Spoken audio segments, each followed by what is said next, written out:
Hello दोस्तों, मेरा नाम है शिवांग शर्मा और ऑनलाइन एजुकेशन कंसल्टेंट में आपका स्वागत है।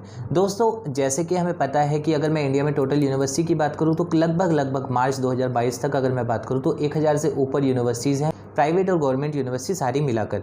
इसके अलावा अगर हम बात करें लगभग 3.5 करोड़ से ज़्यादा स्टूडेंट्स होते हैं जो हर साल ग्रेजुएट करते हैं किसी न किसी यूनिवर्सिटी से।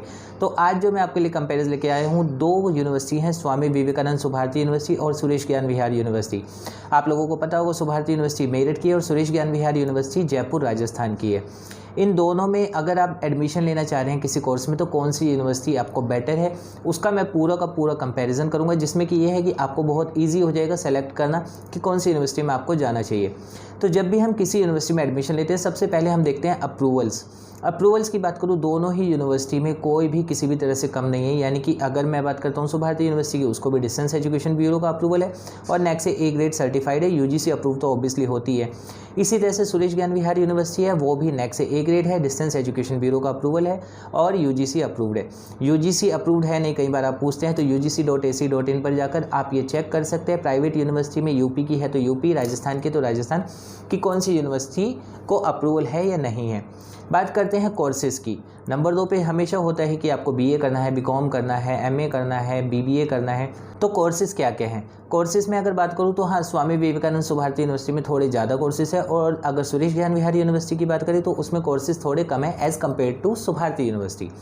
नंबर 3 पे बात करते हैं फ़ी कंपैरिजन में अगर अभी तक बात करें तो हाँ, सुभारती यूनिवर्सिटी से सस्ती कोई यूनिवर्सिटी नहीं, जैसा कि आप लोगों को पता है, क्योंकि वहाँ पर बीए भी अगर फीस बात करें 7000 हो जाता है। वो बात अलग है, बढ़ने वाली है फीस, धीरे धीरे करके 10,000 हो जाएगी, बट फिर भी उसकी फ़ीस बहुत कम है। क्योंकि अगर यहीं सुरेश ज्ञान विहार यूनिवर्सिटी की बात करें तो उसकी जो फ़ीस है 14,000 रुपये 1 साल की फ़ीस जाती है बीए की।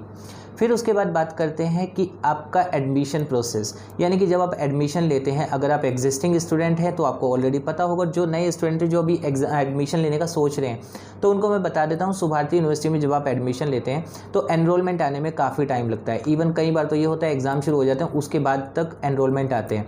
और वहीं सुरेश ज्ञान विहार यूनिवर्सिटी में अगर आप एडमिशन लेंगे तो वहाँ पर क्या है कि आपने जैसे अगर आज ही एडमिशन लिया है तो विद इन 4 वर्किंग डेज़ के अंदर आपको SID जनरेट हो जाती है, स्टूडेंट ID, और उसके बाद with in 15 to 20 working days आपको जो है आपका एनरोलमेंट मिल जाता है।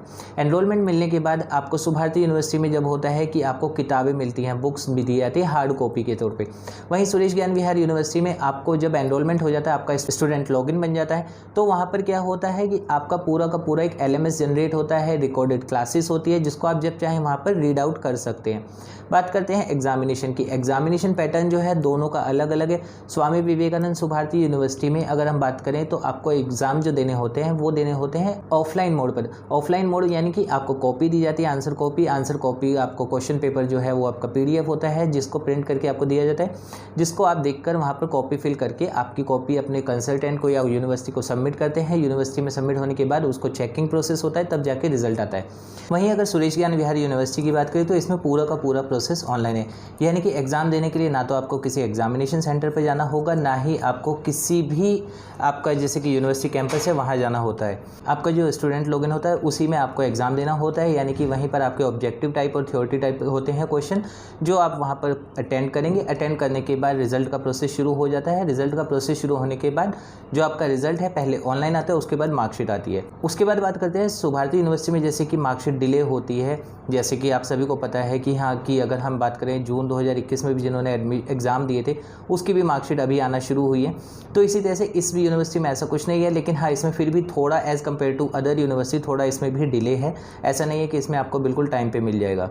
तो दोस्तों ये था ओवरऑल कंपैरिजन। और अब लास्ट जो है एक और बात है कि अगर आप मान के चलिए आप गवर्नमेंट एम्प्लॉय के साथ दिक्कत क्या आती है कि उनको अपना जब भी वो किसी डिपार्टमेंट में जहाँ पर भी वो अपना वर्किंग है तो उनको परमिशन लेनी होती है। परमिशन जो उनको मिलती है छुट्टियों के लिए, एग्जामिनेशन के लिए, वो उनके एडमिट कार्ड के बेस पर मिलती है, यानी कि कब आपका एग्जाम हुआ है उस दिन उनको छुट्टी लेनी होती है।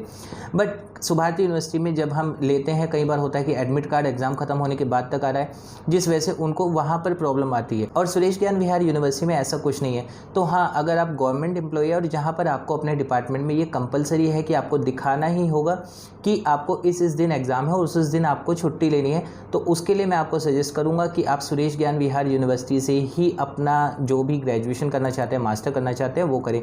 क्योंकि सुभारती यूनिवर्सिटी में एडमिट कार्ड की वजह से आपको आगे जाके प्रॉब्लम आ सकती है, जो सुरेश ज्ञान विहार यूनिवर्सिटी में नहीं होगी। तो दोस्तों, उम्मीद करूँगा आपको आज की वीडियो पसंद आई होगी। अभी भी आपकी कोई क्वेरी है आप कमेंट कीजिएगा, मैं उसका रिप्लाई आपको कर दूँगा।